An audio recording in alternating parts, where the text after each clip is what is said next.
네, 안녕하세요. 정재환입니다. 반갑습니다. 네, 저는 지금 성균관대학교에 초빙 교수로 있고요. 한국사를 강의하고 있습니다. 그리고 이제 한글문화연대라는 단체에서 한글 운동을 또 열심히 하고 있어요. 예, 벌써 한 20년째 됐습니다. 열심히 하는데 정말로 하는 것만큼 한글이 잘 발전하고 있나 늘 질문을 하고 있습니다. 예.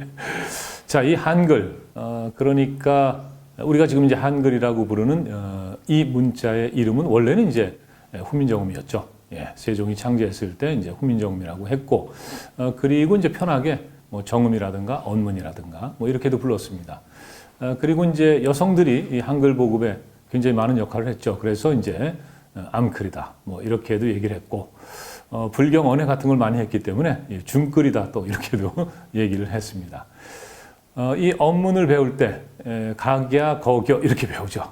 그래서 이제 각야 글이라고도 했는데 지금은 우리가 한글이라고 이름을 부르고 있습니다. 자, 그러면 언제부터 한글이라고 이름을 부르게 됐을까요? 예, 한글 상식 이 정도는 알아야 되는데요. 예, 바로 아이러니하게도 일제 강점기 때입니다. 그러니까 일제가 시작이 되면서 이제 과거에는 이제 국문이라 그랬거든요. 국어 국문. 그러니까 이제 나라말, 나라글이 되는 건데 이제 국문 그러면은 이게 이제 일본 글자를 의미하게 되는 이런 상황이 돼 버린 거죠. 그러니까 이제 여러분 그 홍길동전 보면 아버지를 아버지라 부를 수 없는 뭐 이런 대목이 있지 않습니까? 마찬가지로 우리 글자, 나라 글자를 국문이라고 부를 수 없는 이런 상황. 이때 이제 바로 한글이라는 굉장히 좋은 이름이 탄생을 하게 됩니다.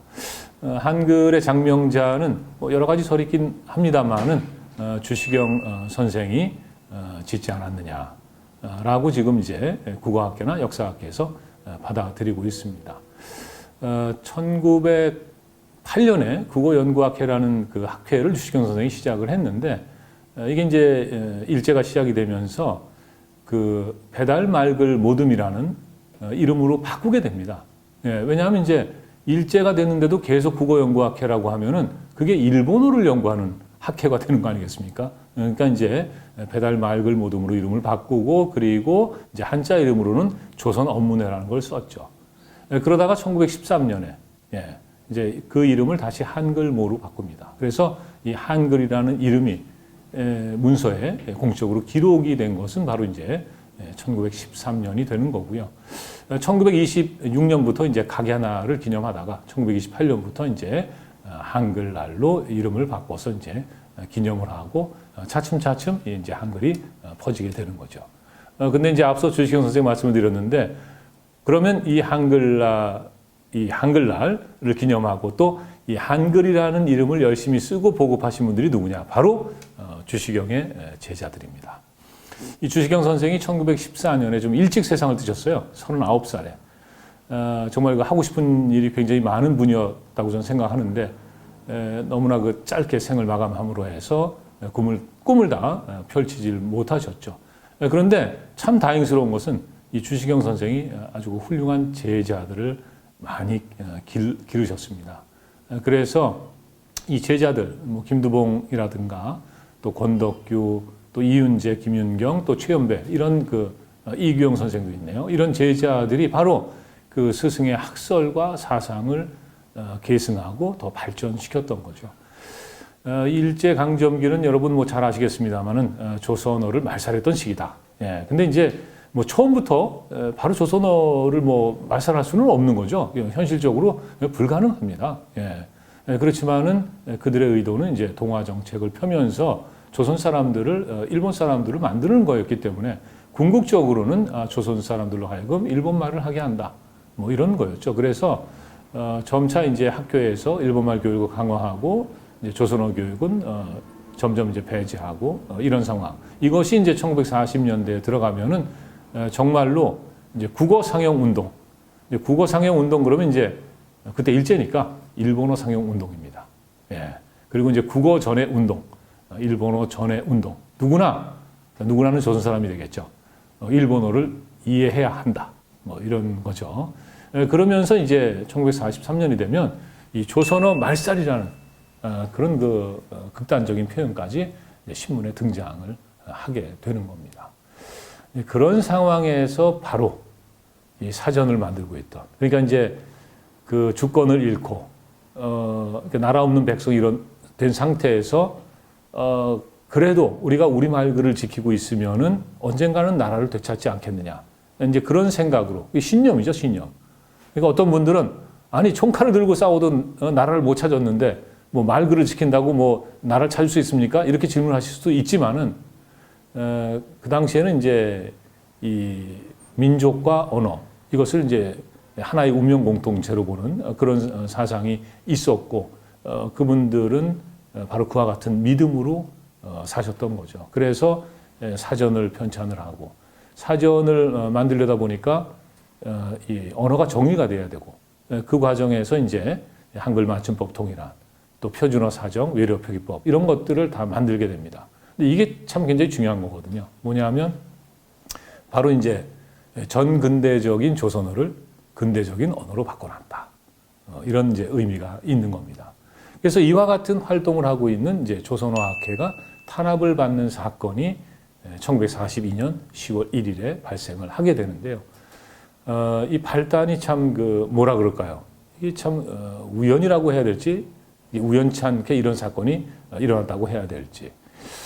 함흥 영생여학교가 있습니다. 그러니까 이제 함흥에 영생여학교가 있는데, 그 여학교에 다니던 학생 박영희의 일기장에 이런 대목이 있었어요. 학교에서 국어를 썼다가 혼났다. 근데 이제 이 일기장을 일본 경찰 형사 야스다라는 사람인데, 사실은 조선인입니다. 본명은 이제 안정묵이고요. 그러니까 이제 뭐 창시도 했고, 완전히 이제 일본의 개가 된 거죠. 네, 여기서는 이 표현을 써도 될 것 같습니다. 일본의 개가 된 거죠.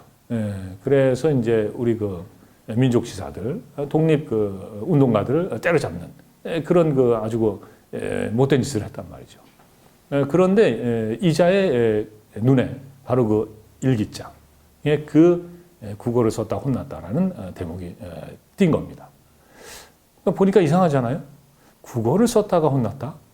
그때는 당연히 학교에서 국어, 일본어를 써야 되는데 어떤 선생이 야단을 쳤을까? 이 불령선인이네.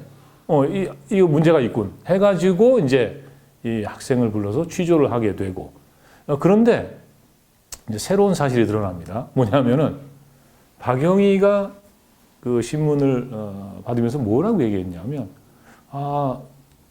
조금 오래돼서 잘 생각은 안 나지만 제가 그때 조선어를 국어로 생각했기 때문에 일기장에 그렇게 적은 것 같습니다.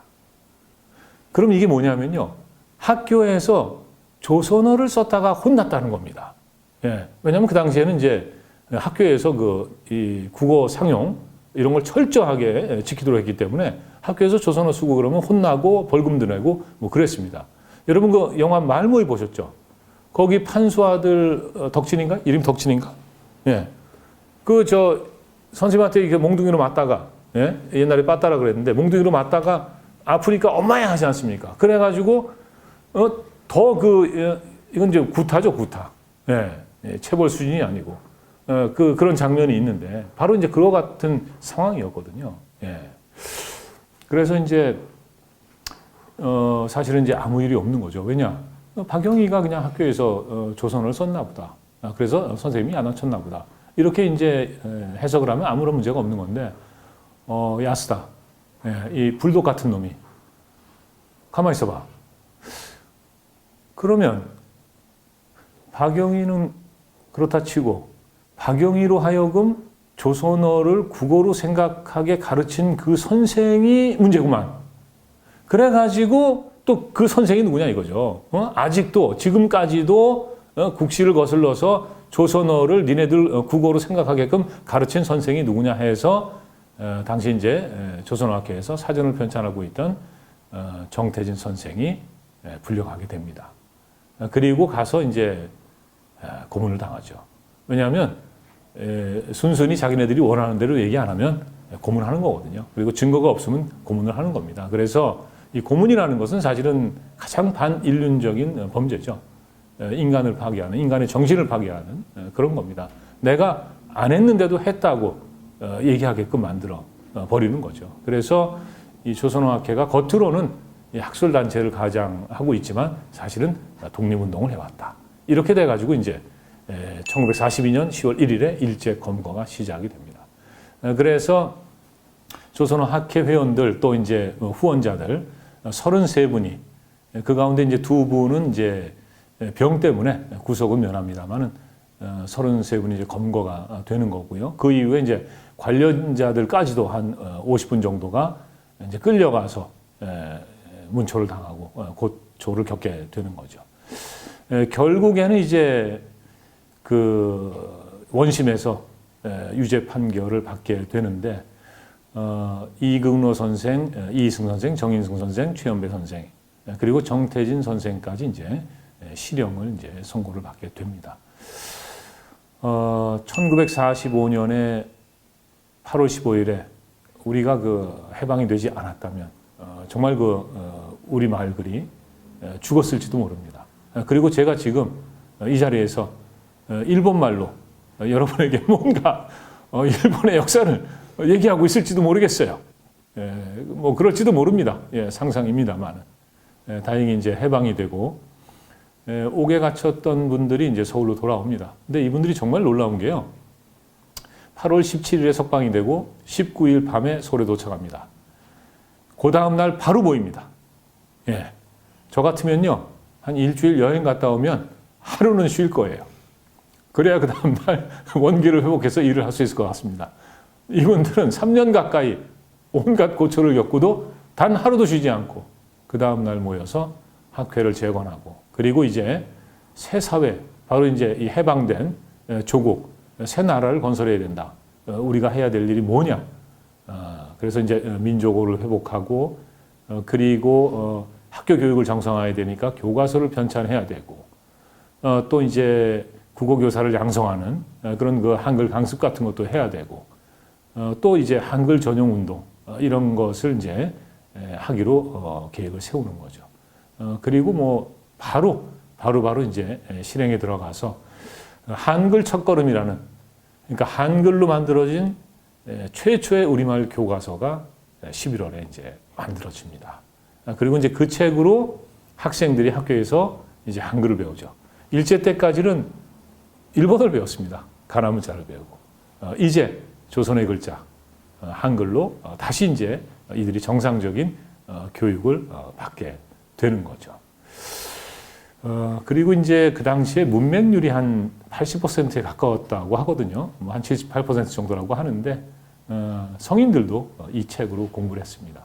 그러면서 이제 지식과 정보, 그러니까 이제 한글을 깨우침으로 해서 계속해서 이제 학교에서 뭐 공부도 하고 아니면 책을 보면서 지식과 정보를 습득하고 그리고 새 사회를 건설할 수 있는 이제 일꾼으로 성장을 하게 되는 거죠.